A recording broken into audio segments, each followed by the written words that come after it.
ট্রেনে রেগুলার যাতায়াত করতে করতে অজস্র মানুষের মুখে শুনছি যে সকলেই নাকি আলিপুর চিড়িয়াখানা ঘুরতে যাচ্ছে।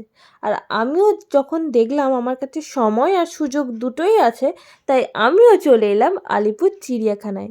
এখানে অ্যাডাল্টদের এন্ট্রি ফি 50 টাকা, আর যারা ছোট বাচ্চা 5 বছরের নিচে এই মিষ্টুর মতো, তাদের এন্ট্রি ফি 20 টাকা করে। আর প্রথমে ঢুকেই আমরা প্রথমে ম্যাপে কোথায় কী আছে দেখে নিলাম, আর সোজা রওনা দিলাম সামনের দিকে। প্রথমে গিয়ে দেখতে পেলাম এই ঈগলটা, যার সামনে এই ছোটো ছোটো মাংসের টুকরো রাখা ছিল, আর জেব্রা দেখলাম। আর কে কে এই গিরগিটিটাকে দেখতে পাচ্ছ অবশ্যই কমেন্ট করে জানিও। আর এখানে সামনের দিকে তাকালেই তোমরা যেদিকেই তাকাবে দেখতে পাবে যে এত মানুষের ভিড়, মনে হচ্ছিল পশ্চিমবঙ্গের সকল মানুষ এই চিড়িয়াখানায় এসে হাজির হয়েছে পশু পাখি দেখতে। আর রোদের তাপটাও সেরকমই বেরিয়েছিল, সোয়েটার পরার দরকারই পড়ছিল না।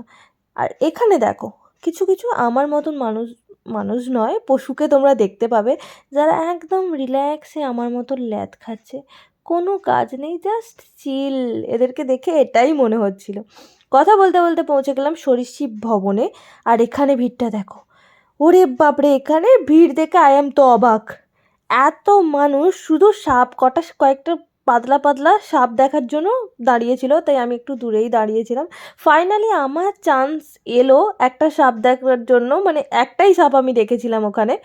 আর এই চিড়িয়াখানাটা সব কটা যে কটা পশুকে আমি দেখছিলাম, সকলকেই দেখে মনে হচ্ছিল এদেরকে অনেক দিন থেকে খেতে দেওয়া হয়নি। এদের মধ্যে কেউই মোটাসোটা ছিল না, সব কটা পাতলা পাতলা ছিল। আর এই তোতা পাখিটা এখন পাখি দেখবে বলে বায়না করছে, তাই আমি ওকে নিয়ে যাচ্ছিলাম পাখিদের কাছে।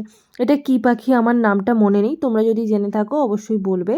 আর এই পাখিটাকে দেখে তোমরা বুঝতেই পারছো লাঞ্চ টাইম হয়ে গেছে, তাই ওকে দেখে আমাদেরও মনে হলো যে আমাদেরও এবার লাঞ্চটা করে নেওয়া উচিত।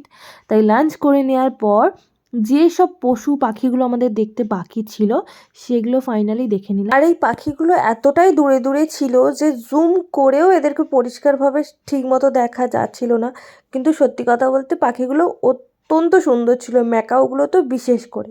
আর আজকের ভিডিও যদি তোমাদের ভালো লেগে থাকে তো আমার ভিডিওতে লাইক কমেন্ট আর শেয়ার করতে ভুলো না। আর রিলস ভিডিও ইনস্টাগ্রামে তোমরা চাইলে দেখতে পারো। দেখা হচ্ছে নেক্সট ভিডিও, টাটা।